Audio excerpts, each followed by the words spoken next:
Selamat pagi bosku, jumpa kembali bersama saya Cecilia dari Pilar Mas Investindo Sekuritas. Touch your heart, touch your profit. Nah, seperti biasa kita akan mulai saja nih market review kita hari ini, Rabu 23 Februari 2022 dengan episode Invasi. Maka dari itu jangan kemana-mana ya bosku, tetap di channel Pilar Mas Investindo Sekuritas. Touch your heart, touch your profit. Pionir Sekuritas Channel di Indonesia.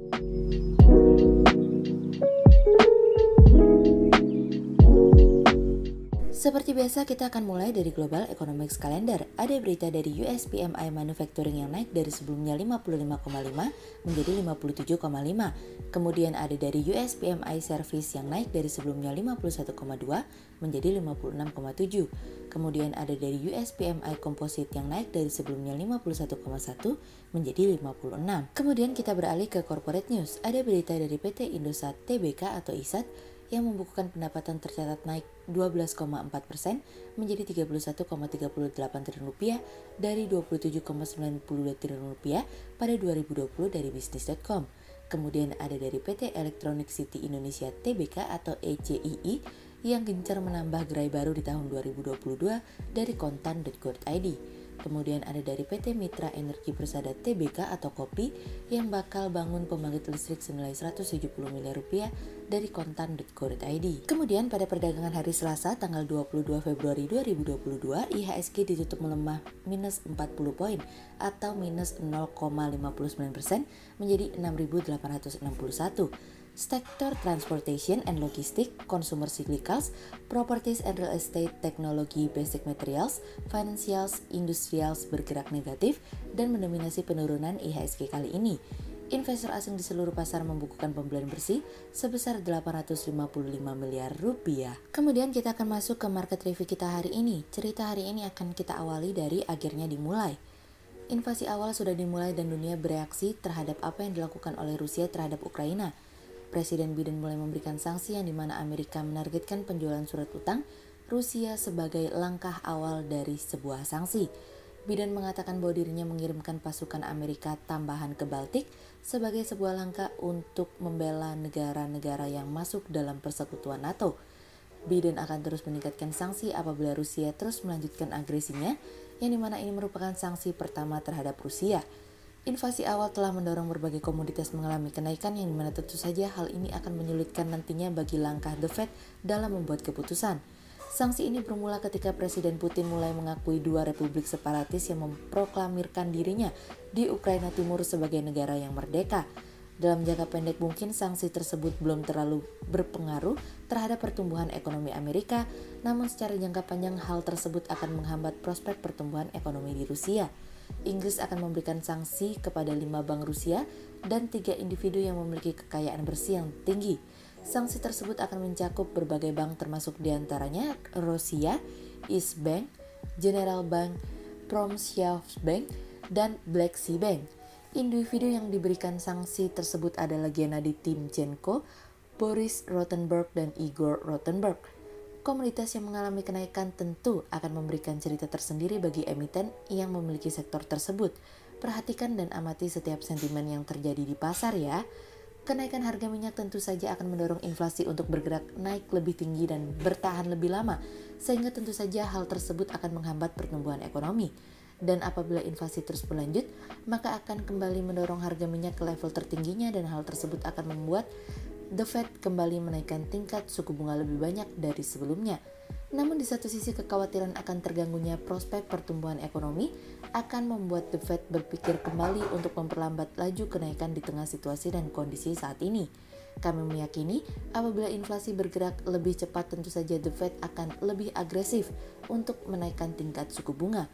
Karena menjinakkan inflasi merupakan salah satu hal yang ingin dilakukan oleh The Fed saat ini. Yuk amati dan cermati setiap sentimen yang terjadi ya. Kemudian cerita selanjutnya datang dari Bank Sentral Inggris beraksi. Lagi-lagi setelah sebelumnya menaikkan tingkat suku bunga, kali ini Deputi Gubernur Bank Sentral Inggris Dave Ramsden mengatakan bahwa Inggris kemungkinan akan membutuhkan pengetatan tingkat suku bunga moderat yang dimana ini memberikan sebuah gambaran yang lebih besar terhadap spekulasi biaya pinjaman nantinya. Para pembuat kebijakan moneter sebelumnya pada akhirnya menaikkan tingkat suku bunganya menjadi 50 BPS pada bulan Februari. para pembuat kebijakan moneter terlihat memiliki suara yang seimbang di tengah situasi dan kondisi saat ini, yang dimana inflasi mendorong hampir berada di 2%. Saat ini pasar melihat ada potensi pengetatan akan terjadi sekitar 33 bps pada bulan Maret. Hal tersebut terlihat adanya potensi kenaikan tingkat suku bunga menjadi 0,75% untuk tingkat suku bunga bank di masa yang akan datang. Ramsden mengatakan bahwa saat ini situasi dan kondisi sedang diliputi dengan ketidakpastian, mulai dari inflasi, kepergian Inggris dari Uni Eropa, dan kebangkitan COVID yang dimana hal ini memberikan tingkat ketidakpastian yang cukup tinggi bagi prospek pemulihan ekonomi. Seberapa besar pun tingkat kenaikan tingkat suku bunga Bank Sentral Inggris saat ini, Ramsden mengatakan tidak akan kembali naik hingga 5% atau lebih. Bank Sentral Inggris sendiri tampaknya tidak bisa mentolerir kenaikan inflasi secara umum untuk waktu yang sangat lama. Oleh sebab itu, Ramsden ingin bertindak secepat mungkin untuk meredam inflasi yang tengah berada di titik tertingginya. Ramsden mengatakan bahwa inflasi yang tinggi akan membuat situasi dan kondisi untuk berinvestasi akan menyulitkan di masa yang akan datang. Ramsden melihat ada potensi kenaikan hingga 25 bps pada bulan Maret, dan sejauh inflasi bisa dikendalikan seharusnya hal tersebut menjadi sebuah tanda perhentian bagi tingkat suku bunga untuk mengalami kenaikan. Sehingga berdasarkan technical analisa, kami melihat saat ini IHSG memiliki peluang bergerak melemah dan ditradingkan pada level 6.782 hingga 6.942. Berikut stock quotes pilar emas hari ini ya bosku. Yang pertama ada dari Metsi, kemudian yang kedua ada dari Inco, dan yang ketiga ada dari KLBF. Berikut dua saham yang kami analisa hari ini ya bosku. Yang pertama ada dari PT Indosat Tbk atau ISAT, yang membukukan pendapatan tercatat naik 12,4% menjadi Rp31,38 triliun dari Rp27,92 triliun pada 2020. Sepanjang membukukan peningkatan kinerja sepanjang 2021 yang signifikan tumbuhnya pendapatan perusahaan memberikan kontribusi pada kinerja laba bersih yang dicatatkan mencapai Rp6,75 triliun. Keberhasilan tersebut tentunya sejalan dengan kontribusi peningkatan pendapatan ini dikontribusi dari layanan seluler, MIDI, dan telekomunikasi. Sehingga berdasarkan technical analisa dalam tren pada jangka waktu short term berpotensi untuk bearish dengan target 5.400 dan tingkat probabilitas sebesar 50%. Kemudian yang kedua ada dari Arto atau PT Bank Jago Tbk yang meluncurkan aplikasi digital Jago Syariah. Terdapat aplikasinya digital berbasis syariah, tentu ini merupakan komitmen manajemen dalam transformasi digital banking. Dengan peluncuran tersebut tentunya akan memberikan pelayanan digital, pelayanan terhadap nasabah sekaligus memperluas pangsa pasar sehingga dapat mendorong pertumbuhan ekonomi dan industri keuangan syariah serta meningkatkan kontribusi perbankan syariah terhadap perbankan secara nasional. Sehingga berdasarkan technical analisa dalam tren pada jangka waktu short term berpotensi untuk bearish dengan target 13.000 dan tingkat probabilitas sebesar 67%. Berikut kami akan menampilkan 40 saham pilihan dari pilar emas.